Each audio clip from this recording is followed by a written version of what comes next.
Bueno, general, estamos en Madrid, corre el año 71. Nosotros somos un poco representación de la juventud argentina. Y una de las cosas que más preocupan, así tanto internacionalmente... Y una información exhaustiva en el Ministerio del Ejército. Y di algunas conferencias también a los oficiales, etc. Cuando yo terminé esas conferencias, indudablemente la gente creía que yo era comunista o socialista, ¿no? Por las ideas que traía, pero eran ideas que yo había recogido aquí en Europa frente a una evolución social muy acelerada que había caracterizado el periodo de preguerra. Claro, las guerras detienen la evolución. Ya, una vez que se declaró la guerra, esa evolución en el orden social quedó en cierta medida muy detenida. Cuando llegué a Buenos Aires, estaba en plena alteración, diremos así, de las formas institucionales, había un poco de caos, estaba en el gobierno del doctor Castillo y ya se hablaba de elecciones para un futuro cercano. Esas elecciones, indudablemente ya, como se hacían las cosas en aquellos tiempos, estaban un poco amañadas, ya sonaba para candidato de reemplazo el doctor Robustiano Patrón Costas. Tomé contacto nuevamente con algunos oficiales, sin ninguna otra intención que la profesional, hasta que un día se me presentaron allí un grupo de coroneles y me dijeron: esto no puede ser, aquí se va a hacer un fraude electoral y nosotros hemos escuchado todo lo que usted nos ha dicho sobre las cuestiones sociales y políticas de Europa y sus ideas fundamentales sobre estos problemas, y no hemos perdido nuestro tiempo. Nosotros hemos organizado ya más o menos en el ejército la posibilidad de contar con el apoyo de jefes y oficiales del ejército para tomar el gobierno, dar un golpe de estado e impedir estas elecciones que ya se preparan con un marcado fraude. Bueno, yo le dije: cuidado, yo creo que tenemos que andar continuo y despacio, porque esto de tomar el gobierno hay que pensarlo dos veces, porque tomar el gobierno para fracasar después en el gobierno, mejor no tomarlo. En consecuencia, le dije yo: bueno, me dijeron ellos, usted nos ha hablado de una revolución que cree que es indispensable en el tiempo que estamos viviendo, y nosotros querríamos que usted fuera el orientador de esa revolución, y nosotros tomaríamos el gobierno solamente para hacer un gobierno administrativo para que el país no sufra, y usted se encargaría de realizar, diremos así, cuanto nos ha dicho sobre la revolución social que usted piensa que debe realizarse en el país para ganar tiempo y colocarnos en una posición en que el futuro marcará indefectiblemente. Muy bien, le dije yo: ustedes me perdonan que yo tome mis recaudos, denme 15 días de tiempo y entonces sí aceptaré la misión que ustedes me están asignando. En fin, cuando me di cuenta de que esto tenía ambiente y que era una cosa posible, llamé a los coroneles y le dije: bueno, yo pienso que es posible esto. Muy bien, dijeron: nosotros vamos a tomar el gobierno y usted se va a encargar de preparar y realizar la revolución de que nos ha hablado. Es decir, pasaba en ese momento a ser el ideólogo, digamos así, de la revolución justicialista y realmente el realizador. Claro, yo les pedí que no me diesen a mí ningún cargo en el gobierno ni a ninguna de esas cosas, porque yo tenía que trabajar, ¿no? Esto no era una cuestión tan simple. Una revolución necesita una preparación humana y una preparación técnica que no se pueden improvisar, porque deben ser a base de una realización. Así se produce la revolución del 4 de junio. Esa revolución, en realidad, de verdad, es el punto de partida, es el golpe de Estado que nos posibilitaba a nosotros preparar desde el gobierno la revolución. Aspecto que es muy importante considerar, porque la preparación de una revolución desde la oposición es muy diferente a realizar una revolución desde el gobierno. Ello nos permitió iniciar la preparación humana. Bien, cuando se pasa al general Alfaro a ser presidente provisional en reemplazo del general Ramírez, los jefes oficiales de Campo de Mayo me impusieron a mí, que tenía que ser yo el ministro del ejército. Indudablemente no estaba dentro de las funciones que habíamos acordado. Sin embargo, tuve que aceptar por la presión de los jefes oficiales. Fue así que yo dije: bueno, yo acepto el Ministerio de Ejército, lo manejaré en la forma que pueda, pero yo necesito que ustedes me nombren presidente del Consejo Nacional del Trabajo, era el Departamento Nacional del Trabajo, un organismo oscuro e intrascendente que estaba funcionando desde hacía mucho tiempo sin ninguna finalidad y sin ningún objeto. La gente indudablemente se rió cuando yo le dije a los jefes oficiales que me fueran a ver. Les dije eso. En fin, ellos se ríen y dicen: ¿cómo que lo nombramos ministro de Ejército quiere ser secretario de Trabajo y Previsión? Indudablemente yo necesitaba un punto de apoyo y una palanca para hacer la preparación humana de la revolución. Y no había nada mejor que ese Departamento Nacional del Trabajo, al cual yo iba a convertir en Secretaría de Trabajo y Previsión con rango de ministerio, y desde allí comenzar la preparación humana de la revolución. El estado social del país era miserable. Había peones que ganaban 12 pesos por mes. En general los salarios eran de hambre. había una enorme cantidad de desocupados. El país estaba detenido, es decir, no avanzaba en manera alguna.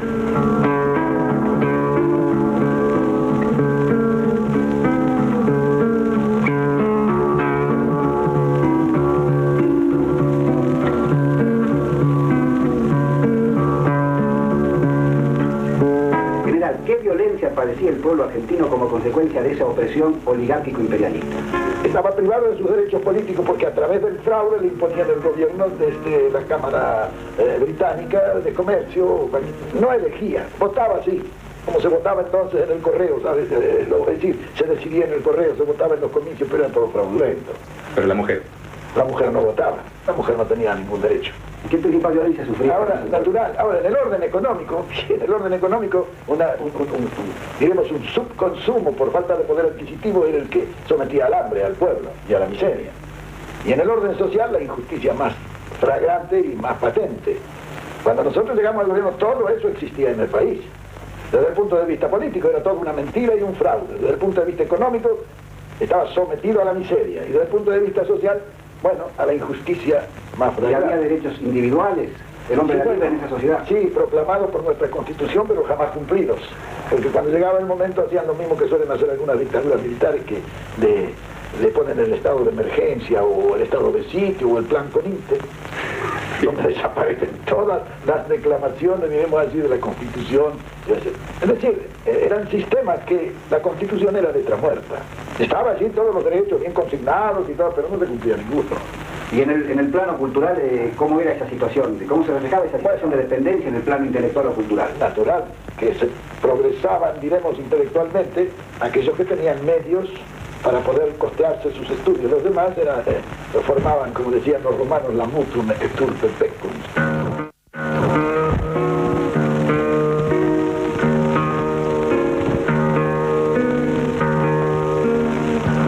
Que, como ustedes decían en uno de sus libros, dice, poseía 45 millones de vacas, sí. Sus habitantes morían de debilidad constitucional. Es decir, era un país de toros gordos y de peones flacos.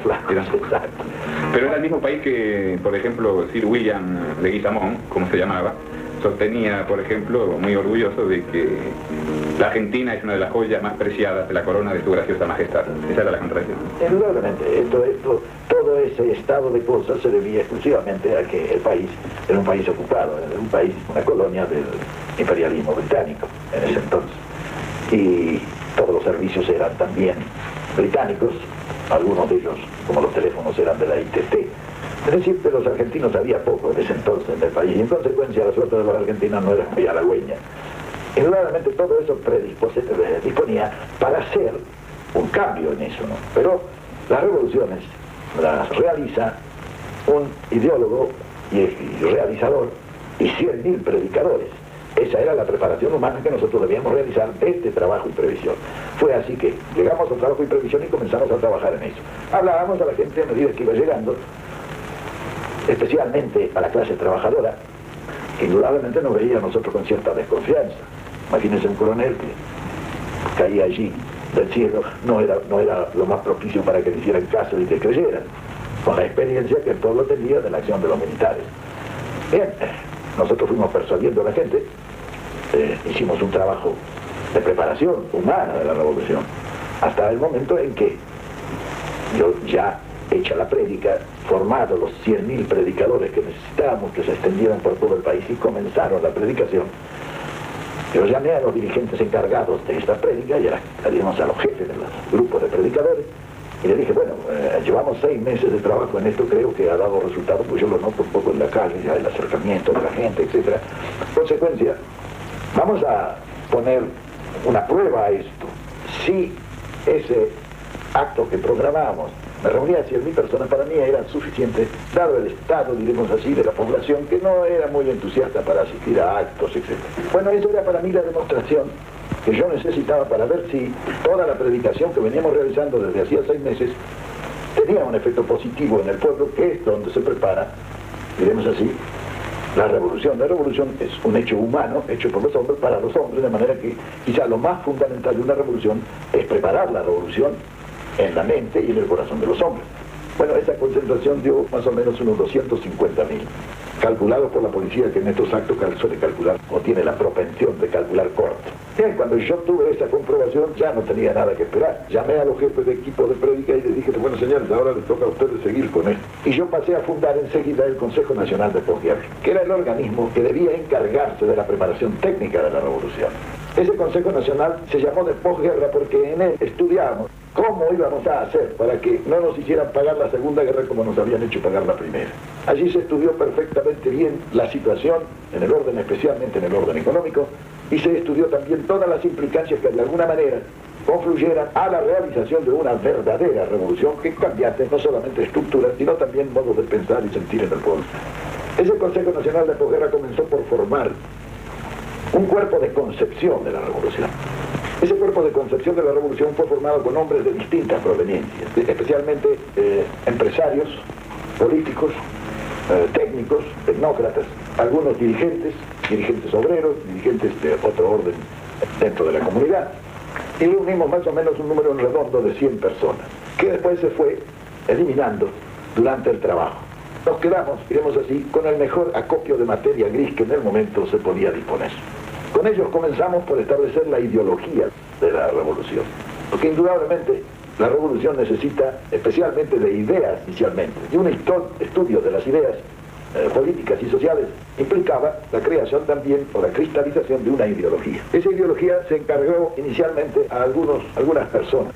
Se leyó dentro del cuerpo de concepción de la revolución, se leyeron los resultados. La gente no estuvo muy de acuerdo. Yo especialmente la critiqué, la mayor parte de ellas, porque o eran fragmentarias, o eran demasiado detalladas, algunos eran una cosa muy larga. Y entonces a mí me parecía que la fijación ideológica de una doctrina revolucionaria ha de ser una cosa sintética, que comprenda solamente las grandes líneas que la revolución debe de seguir tras los grandes objetivos que persigue. En consecuencia, después de una discusión larga, como yo la critiqué, me dijeron, bueno, ¿y por qué no la hace usted? Y bueno, entonces me tuve que poner a estudiar el problema y hacer. Hice un compendio en 22 capítulos que le llamé La Comunidad Organizada. Tan pronto nosotros tuvimos la ideología preparada, dividimos ese Consejo de Concepción en grupos. Se hizo un grupo económico, un grupo político, un grupo social, un grupo cultural, y entonces eso nos permitió ya ir orientando un plan. Los planes, en realidad, de verdad, tal cual lo hicimos nosotros, son de una gran simplicidad, pero son también preparados muy objetivamente, lo que daba la posibilidad de una comprensión de conjunto. En primer lugar, preparamos la estadística. Indudablemente, toda la estadística del Estado la tomamos y la coordinó el doctor José Figuerola, que era un gran estadígrafo, posiblemente el mejor estadígrafo que había en la Argentina. Él, cuando terminó de compilar toda la estadística, me llamó un día y me dijo, vea general, lo coronel, yo era en ese entonces, esta estadística es toda falsa. Tuvimos que hacer 15.000 encuestas para contar con una estadística empírica, pero real. Me acuerdo que Figuerola me contó un cuento ese día y me dice, vea, dicen que las 3 mentiras más grandes las dicen los curas, las mujeres y la estadística. Dice, de manera que esto nos viene comprobando la verdad de ese cuento. Una vez que tuvimos la estadística, por los grupos se estudiaron los grandes y lejanos objetivos del país. Se hicieron estudios monográficos de cada uno de los grandes objetivos que el país debía perseguir. Naturalmente, teníamos la estadística, teníamos los objetivos y teníamos los 2 límites de un plan. El resto, establecer el camino, era una cosa ya más sencilla. Es así que armamos el primer plan. Indudablemente, cuando tuvimos armado el plan, nos dimos cuenta que la obra de arte no es concebir un plan, la obra de arte es realizarlo. De manera que, desde la realización, sobre todo en las actividades de un gobierno moderno, no se puede reducir a un hombre. Bien, cuando se tuvo el plan, yo llamé a los coroneles y les dije, bueno señores, nosotros la preparación de la revolución desde el punto de vista humano está, si no terminada, en un punto que es suficiente como para ejecutar después la revolución. Y desde el punto de vista técnico tenemos la planificación suficiente como para tomar el gobierno y ejecutar todo el plan, iniciando así la verdadera revolución justicialista que modificará todo el aspecto estructural y coyuntural de la situación argentina en el momento. Muy bien. Cuando yo presenté esto a los coroneles, ellos dijeron, bueno, pero nosotros pensamos, me dijeron, que no se puede llamar elecciones y jugarnos en una elección que podemos perder la suerte de todo el trabajo que hemos realizado en estos 2 años que llevamos en el gobierno y todo el trabajo que ustedes han realizado en la preparación de la revolución. Había algunos que eran partidarios de hacer un cambio de gobierno y ponerme a mí en el gobierno y terminar el gobierno provisional sin elecciones. Bien, yo no estuve de acuerdo con eso. Pero la reflexión mía era muy simple, decirle simplemente, señores, nosotros le hemos dicho al pueblo argentino qué es lo que queremos realizar. Se ve que nuestra idea se comparte en gran medida. La Unión Democrática que está frente a nosotros le ha dicho también qué es lo que quieren ellos. Lo justo es que el pueblo decida si quiere que se haga lo que nosotros decimos o lo que dice la Unión Democrática. En consecuencia, lo que hay que hacer es llamar elecciones. Si el pueblo nos elige a nosotros, tendremos el mandato explícito del pueblo para realizarlo, entonces nadie nos podrá detener en la revolución. Un gobierno dictatorial creado por nosotros no tendrá la fuerza de opinión necesaria como para tener el gobierno y detrás del gobierno el poder, que solamente lo da el pueblo, porque tiene que ser un gobierno fuerte. Y el gobierno fuerte no es sino aquel que proviene del pueblo. El gobierno militar es un gobierno de fuerza, no es un gobierno fuerte, es un gobierno de fuerza. El gobierno fuerte, el único gobierno fuerte es el que emerge del pueblo, que trae el mandato de todo el país. Muy bien, no nos pudimos poner de acuerdo. Lo que ellos querían, en mi concepto, era seguir más o menos, es decir, con buena intención. Tampoco había mala intención negativa por llamar elecciones. Ellos no creían que ganáramos las elecciones. Y yo al final les dije, vea, yo estoy seguro que las elecciones las ganamos. De esto no tengo la menor duda. Dice, sí, bueno, pero es una pateada que no se puede jugar así, perder todo. Bueno, al final nos disgustamos. Ya yo le dije un día, quizá injustamente, le dije, lo que ustedes quieren es ponerme a mí ahí para manejarme ustedes. Digo, yo no, y yo para eso no sirvo. Entonces se enojaron. Yo me enojé también. Y dije, bueno, señores, ahí tienen los planes, está toda la preparación de la revolución hecha. Si ustedes quieren realizarla, ustedes realícenla. Renuncié a todos los cargos que tenía y me fui a una isla del Tigre de un amigo para desprenderme de eso. Tomé mi valija, que todas mis cosas que tenía, yo seguía estudiando allí nomás. Cuando yo me fui, indudablemente toda esa enorme preparación humana comenzó a mover del piso el gobierno, porque no era un asunto tan simple. Entonces dijeron que yo estaba preparando una revolución al gobierno de Farrell, o un golpe de Estado. Y decidieron detenerme. Así fue que fue el jefe del policía, el coronel Mittelbach, fue hasta la isla donde yo estaba, me tomaron preso y me trasladaron a Martín García. Lo que más me molestó fue precisamente que para hacerlo me entregaran a la Marina. Entré ahí, me llevaron al presidio militar que hay allí, y ahí me trasladaron a una pequeña casita que había. Y empezaron a desfilar todos de la isla para decirme lo mismo, porque estaban todos conmigo. El correo vino y me dijo del correo, dice lo que quiera decir allá, cualquier cosa que necesiten. En fin, y comencé a percibir que nuestra acción había sido muy eficaz, sobre todo en las esferas populares. Bien, ahí pasé en Martín García una semana.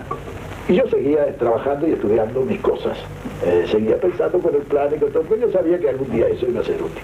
Bien, hasta que el 17 de octubre, a la mañana, se produjo una eclosión popular. Así es que caía el hospital militar. De allí empezaron todos a venir a verme. Y el 17 de octubre ya a mediodía comenzaron las columnas a salir de Avellaneda, de Villa Ballester, del Tigre, venían avanzando sobre la Plaza de Mayo.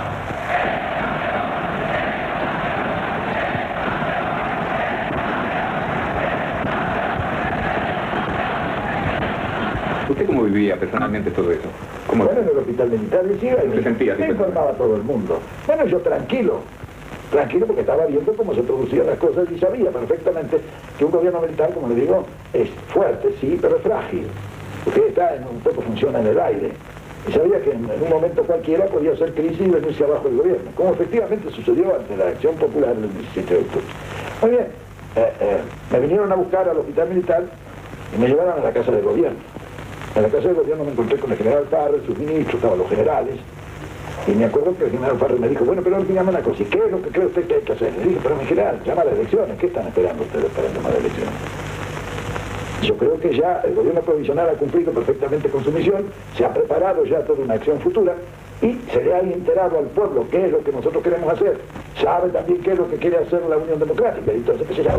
Si los eligen a la Unión Democrática, allá ellos, entonces ya habrá, hemos buscado su propio destino. Y si nos eligen a nosotros, bueno, tendremos la fuerza de realizar lo que venimos pensando. El general Farrell estuvo totalmente de acuerdo conmigo. Y entonces él nomás allí me dijo, bueno, perfectamente, llamamos elecciones. Llamamos, dice, miró así un poco al costado, dijo, llamamos en 3 meses. Uno de atrás le dijo, no, los padrones, que bueno, ¿cuánto? Dijo, 6 meses. En 6 meses de elecciones, dijo Farrell. Yo me paré y le dije, bueno, mi general, palabra de honor, nos dimos la mano. Y, bueno, le digo, me voy. Entonces dijo, déjese de embromar, venga, estos locos nos van a quemar la casa de gobierno, salga al balcón y háblale para que se vaya. Bueno, efectivamente, salí al balcón. Cuando llegué al balcón, sin con todo el ajetreo del día, yo ni sabía lo que les iba a decir hacia como 1 millón de personas en la plaza, frente a la casa de gobierno. Entonces, les pedí que cantaran el himno, ¿sabes? Para armonizar un poco el discurso, para pensar lo que les iba a decir. Mientras ellos cantaban, yo armé mi discurso. El himno argentino es bastante largo, no dio suficiente tiempo como para armar el discurso. Y entonces les hablé. Muchas veces he asistido a reuniones de trabajadores. Siempre he sentido una enorme satisfacción, pero desde hoy sentiré un verdadero orgullo de argentino, porque interpreto este movimiento colectivo como el renacimiento de una conciencia de los trabajadores. De una conciencia de los trabajadores que es lo único que puede hacer grande e inmortal la patria. Usted estaba haciendo una referencia al 17 de octubre y demás. Dentro de ese papel de predicadores y demás, ¿qué papel cumplió Evita en ese entonces? Bueno, ella era el número 1 de los predicadores. Ella se movía, era una persona de una gran actividad y sobre todo de un sentido profundo de la revolución. Ella se había metido con cuerpo y alma en ella. Ella salió a la calle, recuerdo, le pegaron en la calle, tuvo una cantidad de incidentes, que siguió adelante. Parece que actuó en el 17 de octubre. Sí, claro. Los dos, diremos así, los sobresalientes, ellos fueron mercantes y eso. Claro, contaban con toda la gente que teníamos nosotros en trabajo y previsión y en el pueblo que estábamos distribuidos. Efectivamente llegaron las elecciones y al principio de las elecciones, me acuerdo que era en La Rioja o Catamarca, por ahí, perdimos nosotros. Entonces ya todo lo de la Unión Democrática se bajaron y dijeron que eran las elecciones más libres que se habían producido en el país, porque creían que las ganaban. Y entonces ya se largaron en elogio de las elecciones, pero cuando empezó a llegar Santa Fe, Rosario, empezaron a perder Córdoba, y Buenos Aires, claro, perdieron las elecciones y ya no podían decir que eran malas. Entonces, efectivamente, tan pronto se tuvo la sensación de haber ganado las elecciones, nosotros comenzamos ya un trabajo más efectivo.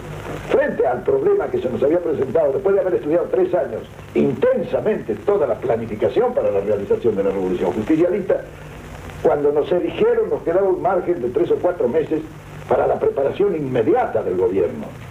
Así todos llegamos al gobierno en una situación muy difícil, porque al hacernos cargo del gobierno nosotros, se nos presentaron un sinnúmero de problemas que no estaban en los cálculos del plan y que había que resolverlo.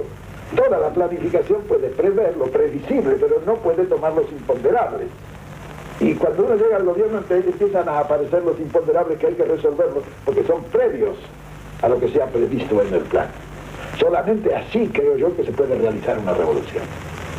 Una revolución que improvisa no es una revolución. Por otra parte, no puede estar perdiendo tiempo, porque la gente que siente venir la revolución y está ansiosa por ella, quiere que a los 15, 20 días ya haya hechos revolucionarios que se produzcan. Si no, se desprestigia y se viene abajo inmediatamente la revolución. La verdad que era, digamos, la primera ruptura grande a aquella conciencia colonial, sobre existencia en Argentina, un poco la continuidad del viejo proyecto colonizador mitrista, digamos, liberal mitrista. Exacto. ¿Qué significaba entonces, general, aquel grito de aquella época, Braden o Perón? Bueno, el embajador Braden, o Braden, como se dice en inglés, era un embajador de los Estados Unidos que había tomado este país como un país conquistado. Él fue el que armó la Unión Democrática. ¿Quiénes componían la Unión Democrática? Bueno, la Unión Democrática la acompañaban los partidos tradicionales, todos los partidos tradicionales. Los nuevos partidos que se habían armado con el justicialismo eran sus oponentes. Vamos a asistir al acto solemne de la creación de la Unión Democrática. Habla en la Asamblea el representante del Partido Comunista, don Rodolfo Sciolli. El pueblo votará la fórmula que surja de la Unión Democrática porque, primero, ella significará la normalización constitucional y la pacificación democrática de los argentinos. Y segundo, el programa que la obligue será una garantía para el progreso de la nación y el bienestar del pueblo. Votando por esa fórmula, el pueblo derrotará al eje nazi-fascista en la República Argentina. Por el Partido Demócrata Progresista, el doctor Díaz Arana. El Partido Demócrata Progresista viene sosteniendo desde mucho tiempo atrás la necesidad de unir las fuerzas democráticas para recuperar, mediante la acción común, la normalidad constitucional y la plenitud del régimen democrático avasallado por la dictadura.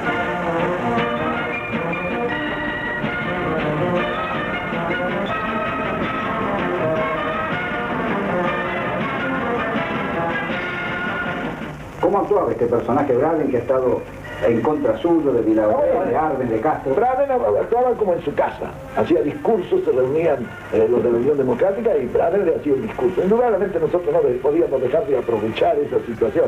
Por eso cuando me proclamaron a mi presidente fue cuando yo dije, entonces tendrá que elegir o Braden o Perón. Ese fue, digamos así, un eslogan que se expandió enseguida por toda la República. Indudablemente fue un gran acierto. Y yo a Braden quizás le tuviera que levantar un monumento. En Argentina fue el que más nos ayudó para ganar las elecciones, con su conducta y con su intervención abierta y descarada dentro del panorama político argentino. General, la derecha y la oligarquía lo acusaba al movimiento como un movimiento extremista comunista. La llamada izquierda o las fuerzas llamadas progresistas acusaban al movimiento como nazi, nipo, facho, falangista, creo que era así, ¿no? ¿A qué se debía esto? Bueno, esa era la usanza de la época. Es decir, eran los insultos políticos, diremos así. Indudablemente, nuestro movimiento, desde la prédica inicial en la Secretaría de Trabajo y Previsión, cargó sobre el aspecto social, especialmente sobre ese aspecto que es la evolución que yo considero que está lanzado el mundo en este momento, la comprobación de que estamos en la realidad. Ahora, indudablemente el movimiento nuestro, bueno, le podían llamar comunistas uno o fascistas al otro, lo que nos ponía a nosotros en la verdadera situación, porque no éramos ni comunistas ni fascistas. Nuestro movimiento era un movimiento con gran raigambre social y con un tipo de evolución moderna que lanzara a un cambio de estructuras indispensables que ya no respondían a las necesidades del país. Indudablemente, cuando hubo de ponerle el nombre al justicialismo, pinta con toda claridad lo que es. Los candidatos hablaban de distintos nombres en la discusión que tuvimos en el Consejo Nacional de Gobierno. Unos decían Partido Popular. Y yo empecé por decir no es partido, es movimiento. Bueno, otros dijeron movimiento social, o socialista. Socialismo era una mala palabra en aquella época, después de la actuación de los socialistas de nuestro tiempo que fueron tan malos. Entonces, siendo una mala palabra socialista, entonces intervino, recuerdo, en la discusión el doctor Staffolini. El doctor Staffolini dice, bueno, si carga nuestro movimiento sobre la justicia social, le podemos llamar o socialismo. Ahora, si eso es una mala palabra, llamémosle justicialismo. De ahí sale el nombre justicialismo. Pero nuestro movimiento es un movimiento en el fondo socialista nacional. No. De manera que todos esos calificativos que nos dieron, bueno, eran por molestar o por hacer la campaña política, pero yo bien sabía que nosotros no éramos ni comunistas ni menos fascistas, ¿no? Claro, que esa calificación así de nazi que se estaba haciendo en ese entonces era totalmente falsa, y si alguien era nazi en ese entonces eran los sectores llamados democráticos. Natural. Porque eran el equivalente de los nazis que se iban a Hitler puesto por la gran capital alemán, por ejemplo, y en la Argentina eran los puestos al servicio de la gran oligarquía hacia la fuerza aristocrática. Claro, pero también la fuerza económica. Entonces, esos términos invierten en una situación como natural, bueno, pero en política cuando se insulta al adversario se elige, sabe lo que está de moda. Y ya que seguimos con insultos, general, también esta coalición liberal oligárquica atribuía el éxito del movimiento en cuanto a la respuesta popular que tenía a un factor, la llamada demagogia. Tipificaba el proceso a un gran demagogo y una masa inculta, la vieja chusma, digamos el viejo concepto de barbarie contrapuesto al de la presunta civilización. ¿A qué, entonces, cómo podríamos contestar a esta presunta demagogia? Y, si usted me permite, ¿qué participación tenía esa masa en esta organización del movimiento, en la gestación del 17 de octubre? Porque parecería una masa idiota con un conductor demagógico que instrumentalizaba esa masa con siniestros fines políticos. Bueno, este es un asunto muy explicable. Demagógica o demagogia es un término de origen griego que quiere decir el quehacer político. A eso llamaron los griegos demagogia. Esta palabra, o el quehacer político, con el tiempo se fue deformando peyorativamente hasta aparecer como una deformación de la política. Naturalmente, como acusación, lo de demagogo es una cosa común en todos los que no pueden triunfar en la política. Al adversario le dicen que es un demagogo. En el fondo tienen cierta razón, si volvemos a los griegos, ¿no? El que hace el buen quehacer político es un demagogo. Ahora, empleado eso peyorativamente como se lo emplea ahora, fuera de la del verdadero valor del término, eso se lo aplican a todo el que recibe los favores del pueblo. Ahora, ellos piensan que al decir demagogo dicen aquel que promete y no realiza. y que con la promesa gana. No, nosotros nunca prometimos lo que no realizamos. De ahí el famoso letrero de la Argentina, Perón cumple. Nosotros cuanto dijimos en la Secretaría de Trabajo y Previsión, lo cumplimos. ¿Y qué participación tenían las bases, las masas en la gestación de este proceso? Es natural, ¿Qué conciencia existe? pero es natural porque eran ellas mismas las que estaban realizando. ¿Y quiénes fueron los que gobernaron? Fueron los agentes directos del pueblo los que gobernaron con nosotros. Los dirigentes sindicales, los dirigentes políticos populares. De manera que la masa se sentía representado realmente. Por otra parte, nosotros gobernábamos con la verdad. Y la política que hacíamos era una política de honestidad. Porque hoy la mejor política es decir la verdad. Al contrario de lo que pasaba hace 30 años, que la mejor política era la mejor mentira, ¿no? No, hoy se gobierna con la verdad y se dice la verdad, esa es la mejor política. Y si hoy los argentinos siguen pensando en que nosotros cumplimos bien con nuestro... porque siempre le dijimos la verdad. Cuando hubo necesidad de ajustarse un poco, se dijo, señores, nos ajustamos. Recuerdo 50 y 51, perdimos 2 cosechas de trigo y en la Argentina se acababa el trigo. Empezamos a moler y molimos trigo integral, es decir, un pan morocho. Pero ese pan morocho lo comieron todos porque no se molió otra harina. Lo comió el pobre y lo comió el rico. Y nosotros dijimos, cuando haya que gozar, gozaremos todos. Pero cuando haya que sufrir, sufriremos también todos, sin diferencia.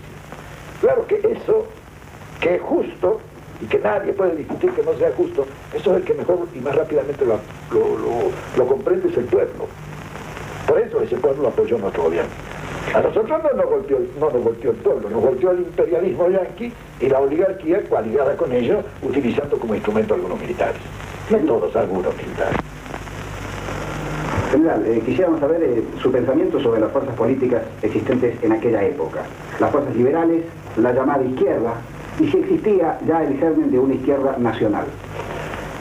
Bueno, sobre las fuerzas políticas que actuaban, las fuerzas políticas tradicionales en Argentina ya eran en 2 grandes tendencias, los conservadores y los radicales, ambos liberales, que han sostenido los principios que rigieron la política liberal que acompañó al capitalismo durante todo su desenvolvimiento.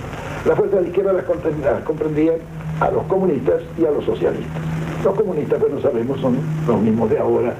En cuanto a los socialistas era indudablemente un movimiento iniciado en el país por Juan B. Justo, hacía ya casi 3/4 partes de un siglo, pero que se había transformado y adaptado o aburguesado y metido dentro del sistema liberal. Era un instrumento más del sistema liberal.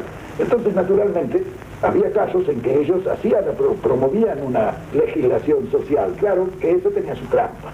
Por ejemplo, cuando llegué a Trabajo y Previsión, había una ley de accidentes del trabajo al cual le habían colgado una cantidad de leyes subsidiarias, entre la que estaba el descanso anual obligatorio. Y existía una ley que obligaba al descanso anual, sin darle a los obreros un descanso por año. Pero ¿qué es lo que ocurría? No le habían puesto sanciones a la ley. Entonces, el obrero recurría, iba a la justicia del Departamento Nacional del Trabajo en esa época, y usted decía, bueno, iba al juez, y el juez le decía, sí, bueno, muy bien, tiene usted razón, pero como no había sanciones aplicables al patrón, eso terminaba por no cumplirse, no había vacaciones anuales. Con el descanso hebdomadario y el descanso semanal pasaba más o menos lo mismo. Es decir, eran leyes que se habían hecho, pero que se habían hecho para que no se cumplieran. Todo ese socialismo no funcionaba. Claro que había un sector, un sector socialista menor, un sector socialista representado por la juventud, que estaba en otra cosa, estaba en un socialismo real. Cuando nosotros llamamos ese socialismo joven, se vino todo con nosotros. Tramuglia, Gorlengui, todos socialistas, vinieron al justicialismo, pero era la joven. Era la vieja del socialismo, de los percamanes, diremos así, del socialismo formal. A eso no vino ninguno. Eso siguieron en la Unión Democrática junto con los conservadores, los radicales y los comunistas. Ahora, esa izquierda fue siempre ineficaz. ¿Por qué? Y porque transó con el sistema y nunca hizo una revolución que debía haber promovido verdaderamente el socialismo en la Argentina. Yo durante muchos años he sido profesor de historia, eso me obligó a estudiar la historia. Después la situación me llegó al conocimiento de la situación que el mundo vive. Y cuando uno conoce el pasado, que es la historia, y penetra el presente, que es la realidad, intuitivamente está lanzado hacia el futuro y puede prever lo que no pueden prever, lo que carezcan por lo menos de esos antecedentes. Para mí el proceso, eso yo lo había vivido en Europa. Sabía que después de lo que pasa en Europa, 10 años después suele pasar en nuestros países. De manera que todo eso me ayudó a aprender. Y no prever solamente para la Argentina, sino prever en el movimiento de conjunto que se ha producido en el mundo. En 1938 y aún 45, cuando termina la guerra, la evolución ha sido detenida porque las revoluciones detienen, las guerras detienen la evolución. Pero cuando termina la evolución pasa como en los diques, se acumula el agua, y cuando se levanta la cortina que la detiene se lanza el torrente, la invasión del agua. Lo mismo es la evolución, que es otra fuerza de la naturaleza, como el agua contenida en un dique. Entonces, naturalmente, al lanzarse esa evolución, se acelera tremendamente esa evolución. Es lo que ha pasado en el mundo. En aquel entonces nadie, o muy pocos, pensaban en esa evolución, pero la hemos presenciado. Yo miro hoy el mundo de hoy tal cual lo imaginé hace 25 años, y no lo veo diferente. Es decir, que el proceso social lanzado por el mundo ya antes de la guerra, al terminar la guerra se lanzó aceleradamente, y eso es lo que ha cubierto al mundo con un socialismo nacional, que es la última palabra y que es la posición de ese tercer mundo. Hace 25 años yo en la Argentina lancé por primera vez la idea de una tercera posición, tan distante de uno como de otro de los imperialistas. Eso cayó aparentemente en el vacío, porque no estaba el horno para bollos. Claro, los imperialismos habían vencido, pero han pasado 25 años. Y hoy las 2/3 partes del mundo está colocado en esta tercera posición. Pero después veo Medio Oriente, todas las repúblicas socialistas. Veo el África también. Veo el Asia. También todas las repúblicas socialistas, algunas marxistas como la China de Mao. Pero veo un marxismo distinto. Es un socialismo nacional en realidad de verdad que se está produciendo. Es decir, que esto nos ha venido dando la razón. Lo que quiere decir que no nos habíamos equivocado hace 25 años cuando sostuvimos precisamente eso. General, volviendo un poquito atrás, en aquella época, cuando se produce el movimiento, que luego termina en la toma de poder en el 46, a través de las elecciones, sería interesante que usted detallara o nos formulara cuáles eran los grandes enemigos de la patria en aquella época. Bueno, los grandes enemigos de la patria son los grandes enemigos del pueblo, porque yo considero la patria a nuestros hermanos argentinos, no a las vacas, ni a las casas, ni a los campos. Y los que sean enemigos de ese pueblo son los principales enemigos. Los enemigos eternos de ese pueblo, no solamente en la Argentina. Todas las grandes revoluciones de la historia han tenido un contenido semejante, son hechos históricos semejantes, y asume la lucha de los pueblos contra sus oligarquías y los imperialismos dominantes. No es otro el enemigo del pueblo argentino, y en consecuencia de la Argentina, que la oligarquía que lo ha sometido, coaligada con un imperialismo foráneo que le ha prestado el apoyo y que ha sido el sostén de esa oligarquía por muchos años, hasta que el pueblo abrió los ojos. Y en las épocas normales de los países y de las comunidades suelen decidir las élites, pero en las épocas anormales deciden los pueblos. Y no hay duda que el mundo está viviendo una época muy anormal, y nuestro país una más anormal todavía que el resto del mundo.